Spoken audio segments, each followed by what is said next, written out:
नमस्कार बच्चों, आज हम पढ़ेंगे ज्योग्राफी क्लास 7 का चैप्टर नंबर 1 पर्यावरण। उम्मीद है जैसा कि मैंने आपको अपने पिछले वीडियो में बताया था उस तरीके से या तो आपने एनसीईआरटी की बुक डाउनलोड कर ली होगी या फिर काफ़ी बच्चों के पास पहले से ही ये बुक अवेलेबल है। पर्यावरण है क्या? पर्यावरण हमारे आसपास का वातावरण है।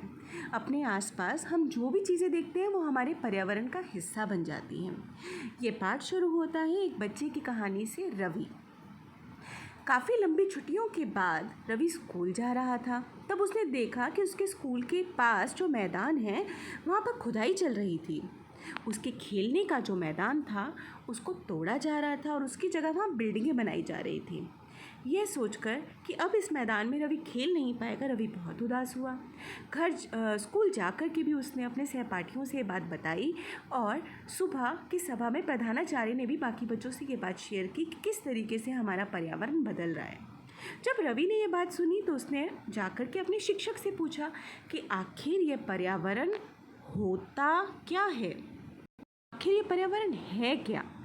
इस पर उसकी जो अध्यापिका थी उन्होंने ये जवाब दिया कि हम अपने आसपास जो भी चीज़ें देखते हैं वह हमारे पर्यावरण का हिस्सा है, जैसे कि स्कूल, भवन, मेज, कुर्सी, यहाँ तक कि खुला मैदान, ये सब हमारा पर्यावरण का हिस्सा है। आप अपनी बुक के साइड में देखेंगे तो यहाँ पर एक ब्लू बॉक्स दे रखा है जिसमें बहुत अच्छे से पर्यावरण के अर्थ को एक्सप्लेन किया गया है। आप ये पढ़िए। पर्यावरण हमारे जीवन का मूल आधार है। यह हमें सांस लेने के लिए हवा, पानी के लिए पीने के लिए जल, खाने के लिए भोजन और रहने के लिए भूमि प्रदान करता है। परंतु हम अपने आसपास जो पर्यावरण देखते हैं उसको अगर हम इस डायग्राम की मदद से समझें तो और भी बेहतर रहेगा, क्योंकि इस डायग्राम में बहुत अच्छे से एक्सप्लेन कर रखा है कि पर्यावरण के घटक क्या हैं, यानी कि पर्यावरण किन किन चीज़ों से मिल करके बनता है।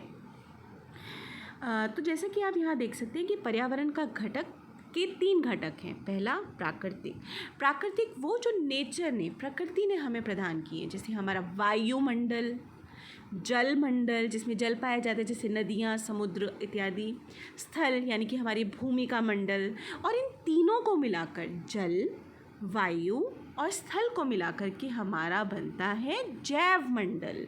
और इस जैव मंडल में ही जीवन पॉसिबल है। बिना जैव मंडल के जीवन पॉसिबल ही नहीं है। आप देखो जहाँ पर भी आप रहते हो वहाँ जल, वायु और स्थल तीनों चीज़ें होना अनिवार्य है, तभी वहाँ पर जीवन पॉसिबल है, अदरवाइज़ वहाँ जीवन नहीं हो सकता। तो पर्यावरण का पहला घटक है प्राकृतिक। पर्यावरण का दूसरा घटक है मानव निर्मित चीज़ें, जैसे कि हमारी इमारतें, पार्क, पुल, सड़क, स्मारक इत्यादि। ये सारी जो चीज़ें हैं ये हमारी मानव निर्मित चीज़ें और ये पर्यावरण की दूसरा घटक है जो इंसानों ने बनाई है। पर्यावरण का तीसरा घटक है मानव खुद। हम इंसान जो खुद हैं हम भी पर्यावरण का एक घटक हैं, क्योंकि हम सिर्फ एक व्यक्ति नहीं हैं। हम एक व्यक्ति अपना परिवार, अपना समुदाय, अपना देश, इनका निर्माण करता है। और यही नहीं, हर इंसान जो है उसके समुदाय जिसमें वो रह रहा है उसकी अपनी संस्कृति, अपना कल्चर होता है, जिस वजह से इंसान भाषा का निर्माण भी करता है, कल्चर का निर्माण भी करता है। तो इन शॉर्ट अगर हम ये कहें तो सार ये है कि पर्यावरण के 3 घटक हैं। प्राकृतिक जो प्रकृति ने बनाए हैं जैसे कि हवा, बारिश इत्यादि। मानव निर्मित जो इंसानों ने बनाए हैं जैसे कि बिल्डिंग, पार्क आदि। और मानव और उसकी संस्थाएं जैसे कि हमारे ग्रुप्स, हमारे लैंग्वेज ग्रुप्स, हमारे रिलीजियस ग्रुप्स एक्सेट्रा। इस पेज में मुख्यतः अगर हम देखें जो अभी तक हमने पढ़ा है, 2 चीज़ें जो हैं समझने के लिए बहुत इम्पॉर्टेंट है। सबसे पहले पर्यावरण क्या है, हमारे आसपास पाई जाने वाली वस्तुएं, चाहे वो मानव निर्मित हो चाहे प्राकृतिक हो, वो पर्यावरण में शामिल हैं। दूसरा कि पर्यावरण के घटक क्या हैं। तो पर्यावरण के 3 घटक हैं, प्राकृतिक, मानव निर्मित और मानव के द्वारा बनाई गई संस्थाएं। तो आइए सबसे पहले शुरू करते हैं प्राकृतिक पर्यावरण से। प्राकृतिक पर्यावरण है क्या? अभी जैसे हमने बताया कि पर्यावरण के 3 घटक हैं, उसमें पहला घटक है प्राकृतिक पर्यावरण। जो प्रकृति ने हमें पर्यावरण में प्रोवाइड किया है उसको हम प्राकृतिक पर्यावरण कहते हैं। अब इसके 3 पार्ट हैं, जैसे कि आपने पहले भी वीडियो में देखा था। ये इसके 3 पार्ट हैं प्राकृतिक के: स्थलमंडल, वायुमंडल, जलमंडल। और ये तीनों मिलके बनाते हैं सजीव जैव मंडल को। कैसे? स्थल मंडल का मतलब है बच्चों हमारी भूमि, हमारी ज़मीन। हम कहाँ पे रह रहे हैं? हम ज़मीन पे रह रहे हैं। आपका घर कहाँ है?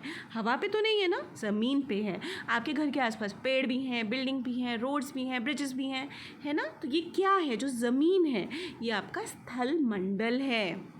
दूसरा वायुमंडल, आप सांस ले रहे हैं। आप क्या सांस ले रहे हैं? ऑक्सीजन ले रहे हैं और आप CO2 को छोड़ रहे हैं। ये क्या है? वायु है। वायु इन तत्वों से मिलकर के बनता है और हमारे आसपास के वातावरण में ये पाया जाता है, तभी ज़िंदगी पॉसिबल। अगर वायु नहीं होगी तो ज़िंदगी भी पॉसिबल नहीं होगी। तीसरा जलमंडल।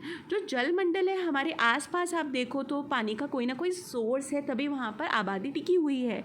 आप देखोगे हमारे आसपास या तो नदी है, नहीं तो पाइप के थ्रू हमारे घर में पानी आ रहा है, लेकिन वो भी किसी ना किसी नदी के थ्रू या किसी क्लीनिंग वाटर प्लांट के थ्रू आ रहा है। तो पानी हमारे घरों में पहुँच पा रहा है, पर पानी है। तो ये जितनी भी नदियाँ हैं या आपके समुद्र हैं, ये जो भी पानी का सोर्स है, चाहे हवा में उपस्थित वाटर वेपर क्यों ना हो, ये वायुमंडल का पार्ट है। इन तीनों को मिलाकर स्थलमंडल यानी कि भूमि, वायुमंडल यानी कि हवा और जलमंडल यानी कि पानी, इन तीनों को मिलाकर के बनता है आपका सजीव जैव मंडल, जिसमें जीवन पॉसिबल है। बिना जैव मंडल के जीवन पॉसिबल बिल्कुल भी नहीं है। इस पेज में बच्चों आपको ये एक्सप्लेन किया गया है कि हमारा प्राकृतिक जो पर्यावरण है उसमें क्या क्या शामिल है। आपको यहाँ पे स्थलमंडल के बारे में बताया गया है, जलमंडल के बारे में बताया गया है और वायुमंडल के बारे में बताया गया है। फिर ये बात की गई है कि ये सब जो है ये हमारी पृथ्वी में टिका कैसे रहता है। पानी उड़ता क्यों नहीं रहता? पानी क्यों टिका हुआ है? या फिर हमारी जो घर हैं वो क्यों टिके हुए हैं एक जगह पर? हम चलते हैं तो हम उड़ते क्यों नहीं? हम एक जगह क्यों टिके हैं? तो ये है गुरुत्वाकर्षण बल के कारण। जो हमारी पृथ्वी का गुरुत्वाकर्षण बल है ये पर्यावरण को, ये वायुमंडल को एक जगह टिकाए रखता है, जिस कारण हमारे जो जीवन है हमारी पृथ्वी में पॉसिबल हो पाया है, क्योंकि सब एक जगह सही तरीके से सम्मिलित हो रखे हैं हमारी ज़िंदगी के साथ।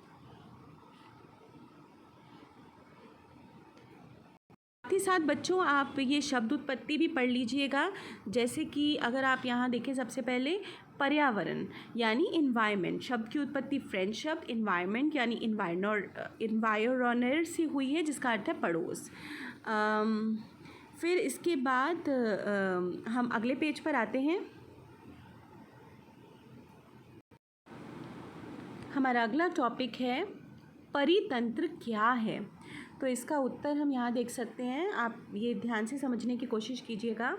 सभी पेड़ पौधे, जीव जंतु एवं मानव अपने आसपास के पर्यावरण पर आश्रित होते हैं। हम डिपेंड करते हैं अपने एटमॉस्फेयर पे।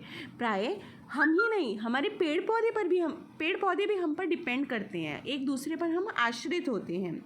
जीवधारियों का आपसी एवं अपने आसपास के पर्यावरण के बीच का जो आपसी संबंध है उसे परितंत्र कहते हैं। यानी कि परितंत्र क्या है? जीव जंतुओं, पेड़ पौधों का आपस में जो डिपेंडेंट, एक दूसरे पर निर्भर होना है, उसे हम परितंत्र कहते हैं। अब ये जो आखिरी टॉपिक है हमारा मानवीय पर्यावरण, इसके थ्रू ये बताया गया है कि इंसान जो है अपने आसपास की जो पर्यावरण है उसके साथ कैसे उस पर कैसे निर्भर करता है और हमारा पर्यावरण के साथ हम किस तरीके के क्रियाकलाप करते हैं जिससे हम अपने इस जीवन को और सुखी बनाते हैं। फॉर एग्जाम्पल हमारे जीवन की जो डेली नेसेसिटीज़ हैं, जो आवश्यकताएँ हैं, हम उनको पर्यावरण के थ्रू पूरा करते हैं। हम पर्यावरण जैसे अगर हमारा आप देखिए पशुपालन उद्योग क्यों ना हो गया, हम पशुपालन के लिए भी प्रकृति पर निर्भर करते हैं और हम अपनी फसलें उगाना, पशु पालना, इस तरीके से स्थायी जीवन हमने सीख लिया है, जिसकी मदद से हम आज एक तरीके से कंफर्टेबल लाइफ जी पा रहे हैं। दूसरी तरफ हमने बहुत ऐसी चीज़ों का भी निर्माण किया, जैसे सूचना, आपके पास फ़ोन है, आपके पास टीवी है जिसके थ्रू आप एक दूसरे से बात कर सकते हैं, दुनिया के हालचाल जान सकते हैं। तो इंसान ने पर्यावरण में काफ़ी बदलाव लाए हैं, जो कुछ हद तक पॉजिटिव भी हैं और कुछ हद तक नेगेटिव भी हैं।